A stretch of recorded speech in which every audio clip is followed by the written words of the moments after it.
Bienvenue, aujourd'hui on se penche sur un nom que tout le monde connaît en France, Leclerc.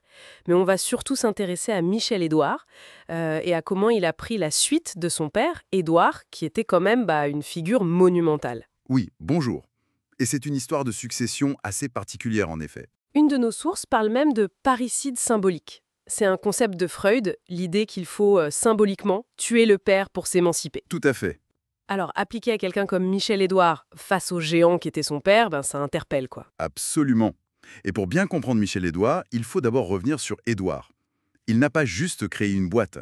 C'était presque une action sociale pour lui. Casser les prix dès 1949. Ah oui. Et Michel-Édouard, lui, n'était pas forcément, disons, programmé pour ça au départ. Il a dû trouver sa place, redéfinir ce rôle de Monsieur Leclerc. Alors, Édouard Leclerc, la source le décrit comme un épicier un peu voyou. Il part de Landerneau, en Bretagne, avec une idée assez simple finalement. Oui, simple mais révolutionnaire pour l'époque. Acheter direct à l'usine, vendre direct au consommateur. Petite marge, gros volume, rotation rapide. C'était le discount avant l'heure. Et ça n'a pas plu à tout le monde, loin de là. Ah ça, on parle d'émeutes de commerçants, de CRS devant les magasins et même 4000 procès. C'était une vraie guérilla. Carrément. Et son autre idée de génie, c'est le modèle coopératif. Les fameux adhérents, ils sont propriétaires de leur magasin, mais ils s'engagent sur les prix bas Leclerc. D'accord. Et ils doivent reverser une part des bénéfices aux salariés, 25%. Ça a créé des multimillionnaires, c'est vrai, mais ça a aussi créé d'énormes tensions. J'imagine. Surtout avec les industriels, les agriculteurs, à cause de la pression des centrales d'achat sur les prix. C'est un système puissant, mais contesté. Et au milieu de tout ça, il y a Michel-Édouard, né en 52. Les sources le montrent jeune, pensionnat, études de philo, un peu hippie sur les bords, écolo. Oui, assez loin de l'image de l'épicier batailleur. Carrément. Son père ne le voyait pas du tout reprendre l'affaire. Il pensait même faire élire un adhérent pour lui succéder. C'est ça. Donc Michel-Édouard a vraiment dû se battre, commencer sur le carrelage, comme on dit, sans piston. Et comment il s'est pris? D'abord, il y a ce changement de prénom. De Michel-Marie, il devient Michel-Édouard. C'est symbolique, hein? Ouais. Une façon de s'affirmer. Ah oui, pas anodin. Et puis, il a mené ses propres combats. Il a gagné ses galons. L'essence moins chère, ça c'était un gros coup. La parapharmacie contre le monopole des pharmaciens. Les espaces culturels. Les livres, oui. Voilà. Il a repris la méthode du père. Défier les monopoles, les règles établies. Et communiquer. Énormément. La communication, c'est vraiment sa marque de fabrique, non?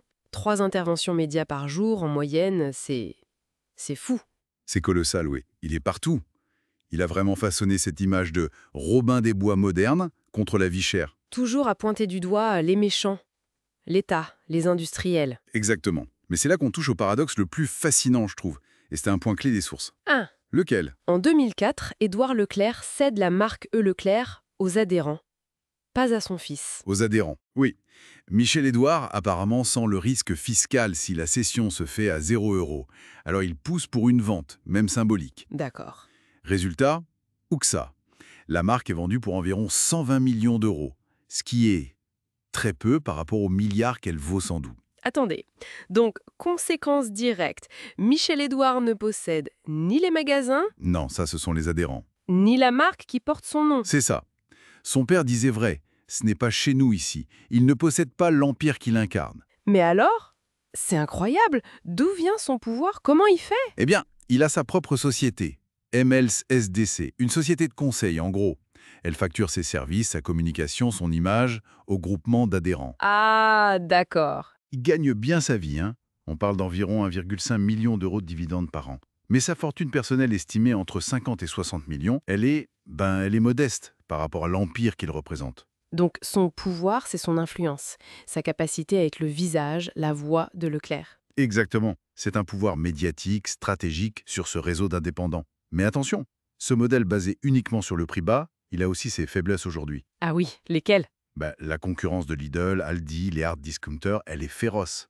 Et puis il y a les lois comme Egalim qui essaient de protéger les agriculteurs. Et Leclerc est souvent accusé De les contourner, oui. Notamment via des centrales d'achat basées à l'étranger comme Eurelec à Bruxelles pour négocier plus durement.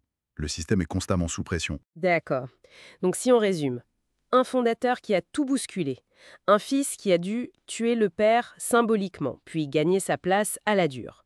C'est ça. et qui aujourd'hui est ce communicant hors pair, ce ministre de l'inflation autoproclamé qui incarne un empire, sans en être le propriétaire.